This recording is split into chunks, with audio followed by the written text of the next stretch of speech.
Assalamualaikum warahmatullahi wabarakatuh. Untuk materi hari ini nanti akan saya jelaskan adalah ukuran dispersi. Apa itu ukuran dispersi? Mungkin yang kalian ketahui ya, istilah dispersi itu kaitannya dengan penyimpangan. Nah, setelah minggu yang lalu kita sudah mempelajari yang namanya pengukuran nilai sentral. Nah, di sini kita membahas ukuran dispersinya ya. Ukuran dispersi dilihat dari nilai sentralnya atau nilai pusatnya. Apakah data tersebut ada data yang menyimpang ya. Jadi nanti kita akan membahas mengenai ukuran dispersi ya, dengan perhitungannya. Nah, ukuran dispersi merupakan suatu metode analisis yang ditujukan untuk mengukur besarnya penyimpangan atau penyebaran dari distribusi data yang diperoleh terhadap nilai sentralnya. Jadi masih ada kaitannya dengan materi sebelumnya ya untuk nilai sentral. Dalam analisis statistik deskriptif, pengukuran nilai rata-rata itu belum cukup untuk menjelaskan distribusi data yang telah diperoleh serta menjelaskan sifat-sifat dari distribusi tersebut secara lengkap. Nah, alasan utamanya kenapa?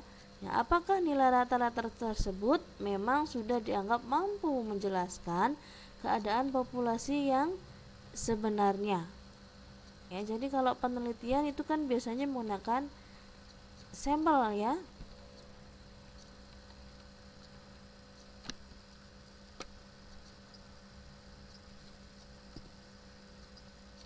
Nah, dengan menggunakan sampel nanti kan kita bisa mengetahui bagaimana keadaan ya populasi yang mendekati sebenarnya.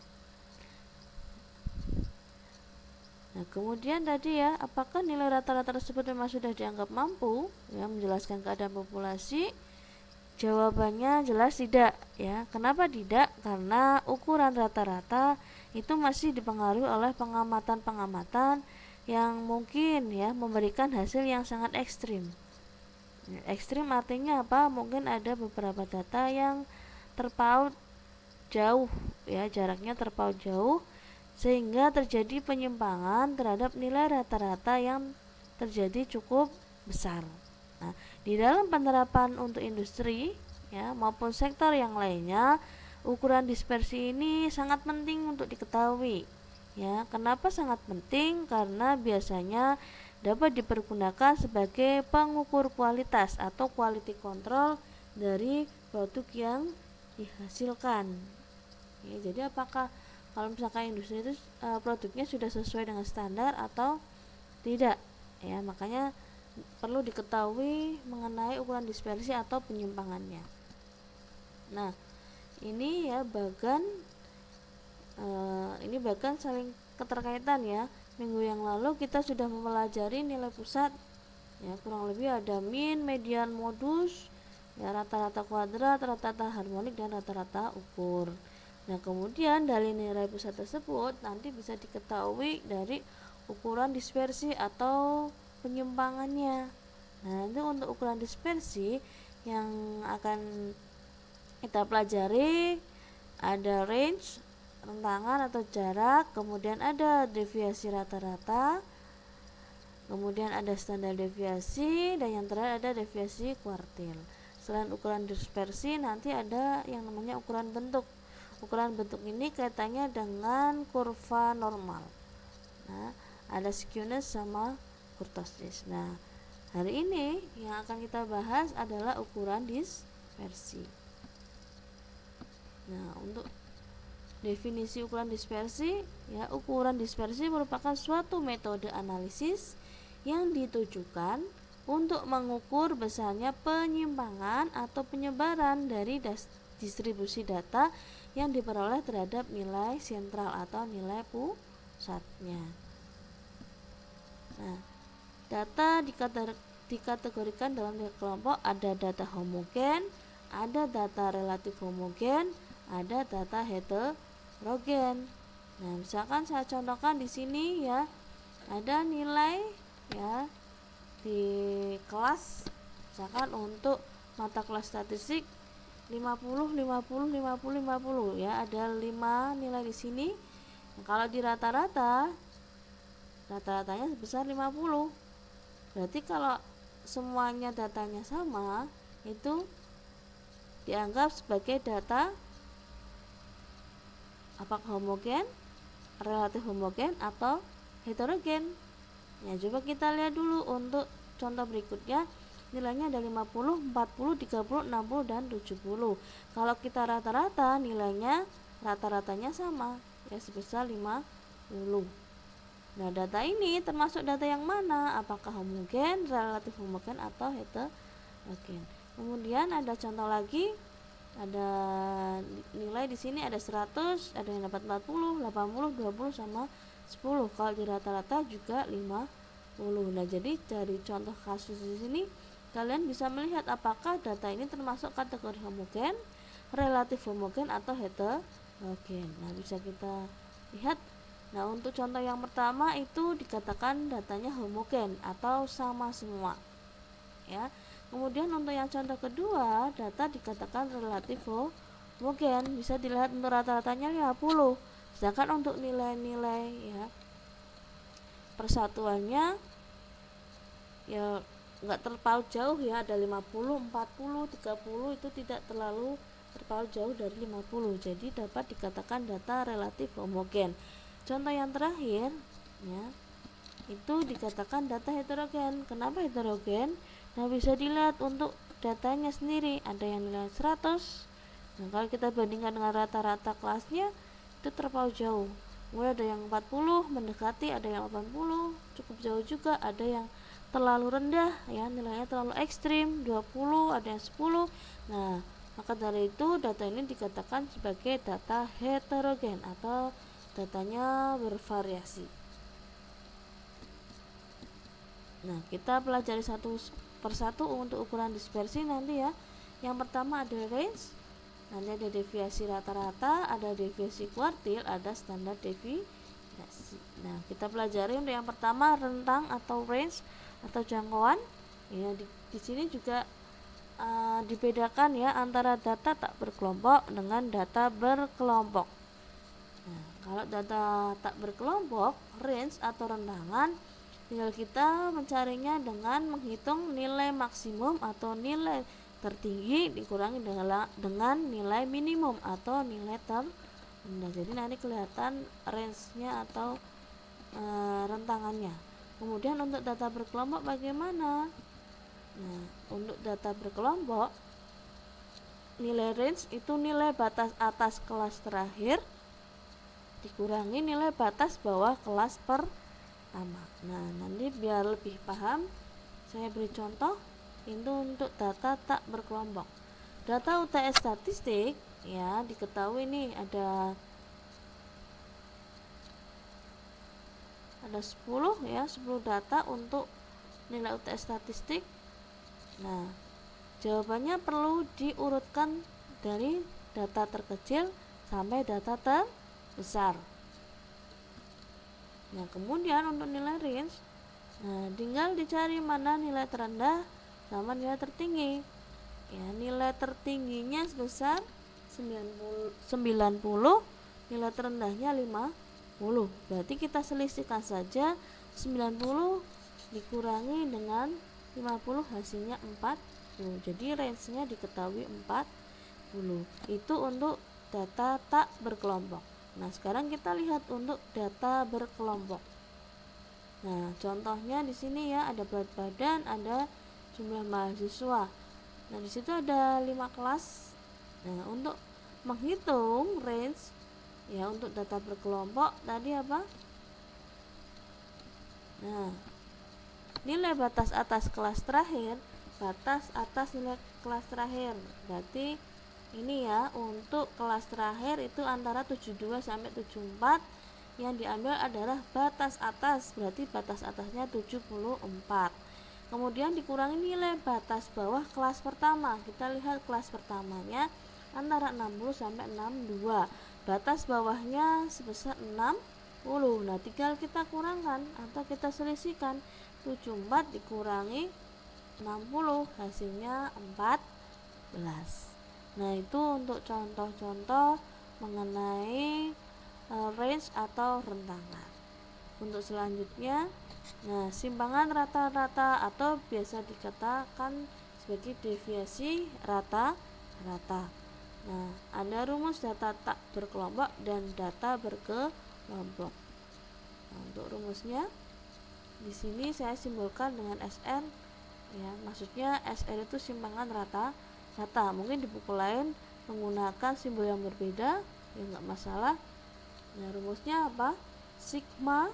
Nah, di situ ada harga mutlak, di mana harga mutlak ini, ya, ketika dikurangkan hasilnya negatif, tetap hasilnya akan menjadi positif karena ada harga mutlak di sini, ya.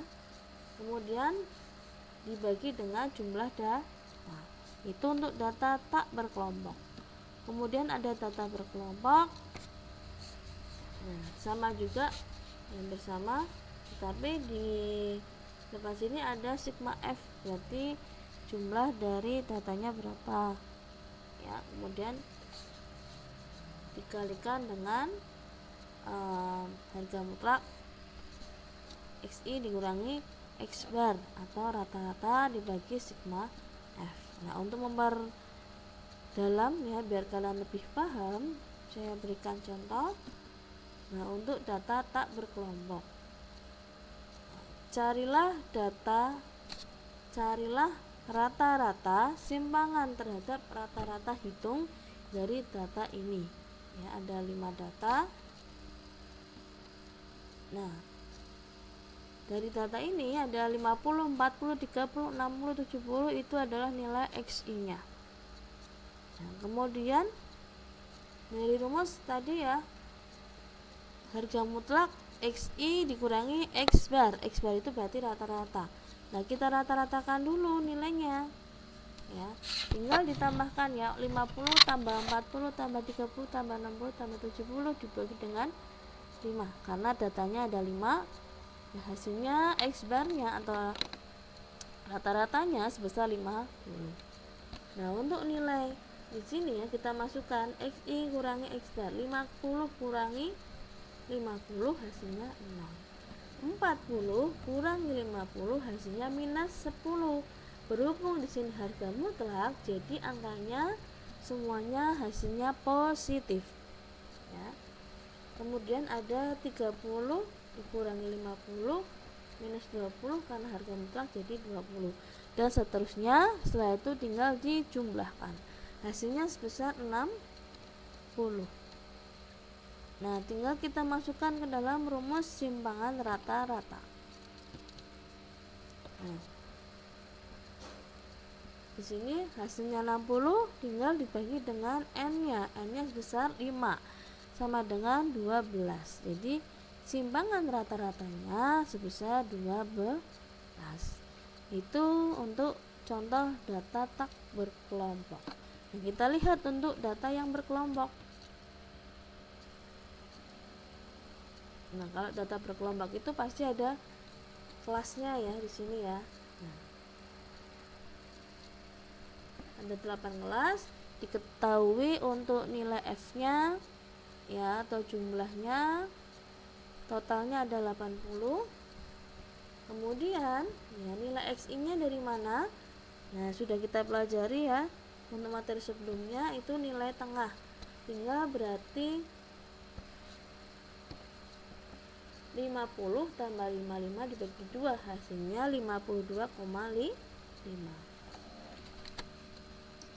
Kemudian nilai XI dikalikan dengan nilai F nya, 1 kali 52,5 hasilnya 52,5. Kemudian kita selisihkan, ya, antara nilai XI dengan X bar nya. Nah, X bar nya dari mana ngitungnya? Nah, untuk X bar sigma F kali XI dibagi sigma F. Nah, sigma F kali XI nya kan ini kalau ditotalkan sebesar 6042 dibagi dengan jumlahnya F nya 80, untuk rata-ratanya sebesar 75,5. Nah, XI nya sebesar ya 52,5, kita kurangkan dengan 75,5, hasilnya minus 23. Karena berhubung di sini harga mutlak ya, berarti nilainya jadi positif sebesar 23. Untuk berikutnya kita selisihkan, XI nya 58,5, kita kurangkan dengan 75,5, hasilnya besar 17, dan seterusnya. Kemudian berikutnya apalagi ya, F ya dikalikan dengan tadi ya, selisih ya harga mutlak antara XI dengan X bar. F nya 1 kalikan 23, hasilnya 23. F nya 2 kalikan 17, hasilnya 34. Dihitung seterusnya, kemudian jangan lupa ditotalkan. Hasil akhir totalnya ya sebesar 620. Nah, kita masukkan ke rumus simpangan rata-rata ya, 620 dibagi dengan 80, ketemunya simpangan rata-ratanya sebesar 7,75. Nah, itulah untuk contoh data berkelompok ya, simpangan rata-rata. Berikutnya ada simpangan baku ya, ada yang menyebutkan simpangan baku, ada yang menyebutkan sebagai standar deviasi ya, itu istilah yang sama ya, artinya sama. Di sini ada rumusnya. Nah, untuk data tak berkelompok, di sini berarti populasi ya. Nah, simbolnya untuk standar deviasi seperti ini ya. Akar sigma selisih antara XI dikurangi X bar, kemudian dikuadratkan dibagi jumlah datanya. Nah, kalau variansi sama saja ya, kalau variansi tinggal akarnya dikeluarkan. Kalau akar dikeluarkan ya, jadinya kuadrat. Kemudian ada rumus tak berkelompok ya, tadi yang untuk populasi. Nah, sekarang untuk yang sampel. Nah, berarti sampel itu bagian dari populasi. SD standar deviasi ya. Ini bisa dilihat untuk rumusnya. Nah, akar sigma selisih XI dikurangi X bar dikuadratkan dibagi N-1 ya. Jadi yang dihitung itu yang angka ininya dulu, yang terakhir baru diakarkan. Itu untuk yang tak berkelompok. Nah, sekarang lihat untuk rumus data berkelompok. Nah, lebih kompleks ya, karena nanti kan ada nilai masing-masing untuk kelasnya ya kan. Nah, untuk lebih jelasnya kita lihat ke contoh soal. Contoh data tak berkelompok ya, tentukan simpangan baku atau standar deviasi dari data di bawah ini. Langkah yang pertama kita lakukan apa? Nah, buat tabel dulu ya. Ada 2, 3, 5, 8, dan 7. Kemudian X kurangi X bar. Nah, minus 3 dari mana? Ya, kita kurangkan dulu ya. X kurangi X bar. X bar kita hitung terlebih dahulu. Caranya bagaimana? Kayak tadi ya, 2 tambah 3 tambah 5 tambah 8 tambah 7 dibagi dengan 5, karena jumlah totalnya ada 5. Kita kurangkan. Nah, untuk X bar-nya nilainya 5. 2 dikurangi 5 ketemunya minus 3.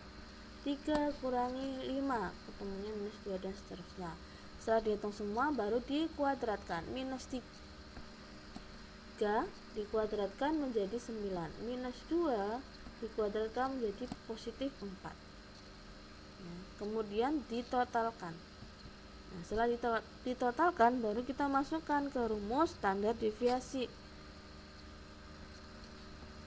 Nah, akar ini ya tadi sudah dihitung, ketemunya 26, dibagi jumlah datanya ada 5, ya, ketemunya sebesar 2,28. Jadi 26 dibagi 5 dulu, kemudian diakar. Ya. Nah, untuk contoh yang data berkelompok, untuk standar deviasi ada 4 kelas di sini, ada nilai jumlahnya, ya, kemudian ada XI-nya, nilai tengah. Nah, karena di rumus di sini ya ada XI kuadrat, maka dari itu kita menghitung ya. Di tabel ada XI kuadrat. Jadi kita menyesuaikan dengan rumus yang ada. Kira-kira yang belum ada itu nilai M apa? Nah, nilai F sudah ada, XI berarti nilai tengah. Di sini ada komponen X1 XI kuadrat, berarti kita menghitung nilai XI kuadrat. Kemudian ada lagi ya, menghitung nilai F kali XI, berarti kita harus menghitung juga ya. F kali XI ada F kali XI kuadrat. Nah, hati-hati ya untuk rumus ini ya. Ada yang kuadrat dikuadratkan dulu ya baru dikalikan, ada yang dikalikan dulu baru dikuadratkan ya. Hati-hati ya ketika menghitung. Nah, di sini ya saya lanjutkan untuk XI kuadratnya, berarti XI dikuadratkan 4 kali 4 dikuadratkan 16, kemudian dikalikan dengan F kali XI. F nya 2, XI nya 4, ketemunya 8. Kemudian F kali XI kuadrat, F nya 2, ingat kalinya XI kuadrat kali 16, ketemunya 3. Nah, dihitung seterusnya, kemudian ditotalkan. Setelah ditotalkan ya, jumlah dari F kali XI 194, sedangkan total dari F kali XI kuadrat sebesar 2042. Tinggal dimasukkan ke dalam rumus ya. Yang awal sigma F kali XI kuadrat, berarti XI kuadrat dulu dikali F ya, berarti menggunakan yang 2042 dibagi dengan jumlah data untuk F nya 20, kemudian dikurangkan ya, sigma F kali XI baru dikuadratkan ya. Tadi F kali XI itu 194 dibagi 20 kemudian dikuadratkan. Nah, hasilnya sebesar 2,83. Berarti standar deviasinya sebesar 2,83. Nah, untuk berikutnya ada simpangan kuartil atau deviasi kuartil. Nah, berarti nanti kaitannya dengan nilai kuartil ya. Nilai kuartil kan sudah kita pelajari di materi sebelumnya ya, jadi saya rasa nggak akan ada masalah. Nah, kita lihat untuk data tak berkelompok ya. DK itu deviasi kuartil sama dengan kuartil 3 dikurangi dengan kuartil 1 dibagi 2. Itu untuk data tak berkelompok. Beda dengan data berkelompok. Nah, data berkelompok kan berarti kita harus hitung dulu nilai kuartil 1-nya berapa ya, kemudian kuartil 3-nya berapa. Setelah masing-masing ketemu hasilnya, baru kita masukkan rumus ya. Rumusnya sama dengan seperti di data berkelompok ya. K3 kuartil 3 kurangi kuartil 1 dibagi 2. Contoh data tak berkelompok ya. Berikut adalah data upah bulanan dari 11 karyawan dalam ribuan rupiah. Nah, datanya yang kita cari, kita hitung dulu itu kuartil 1 sama kuartil 3.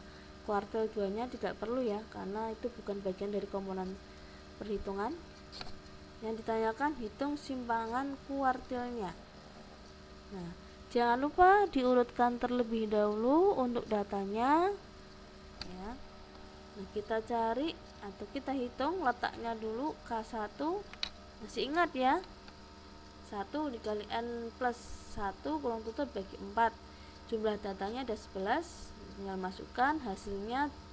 Letak K1 itu di nomor data 3.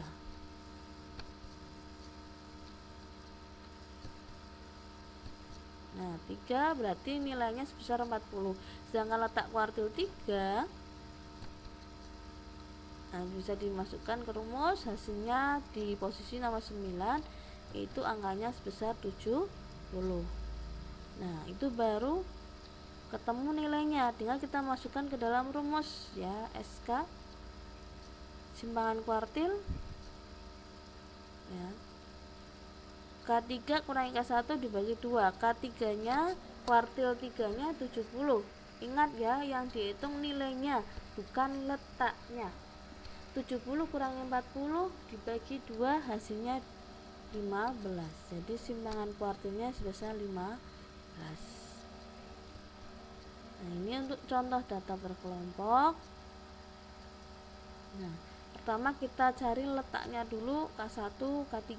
Nah, ini sudah kalian pelajari di materi sebelumnya, jadi saya nggak akan mengulangi lagi ya. Kita hitung dulu K1 nya ya, hasilnya 65,64, kemudian K3 nya 69,61. tinggal masukkan ke dalam rumus, dikurangkan ya, hasilnya sebesar 1,985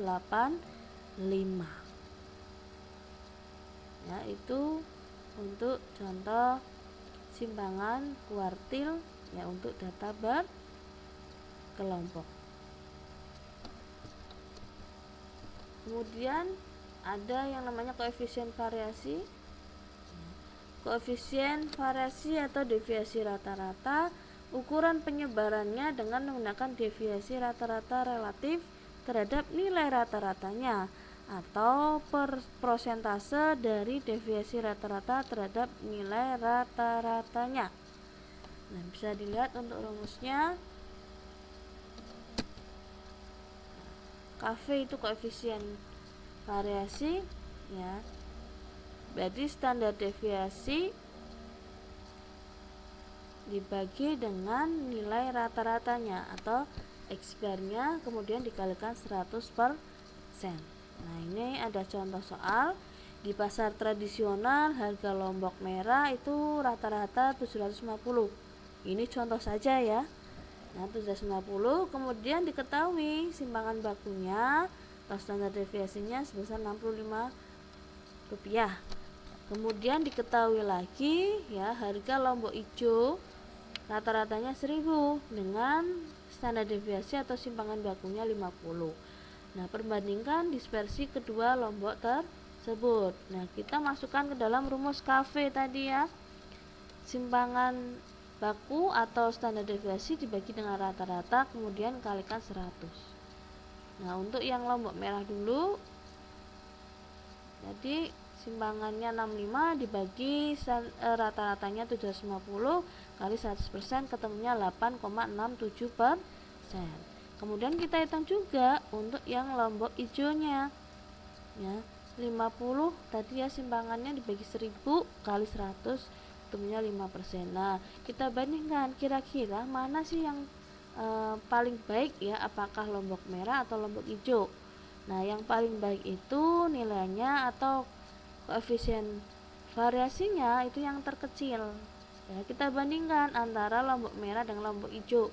Lombok merah 8,67, lombok hijaunya 5%.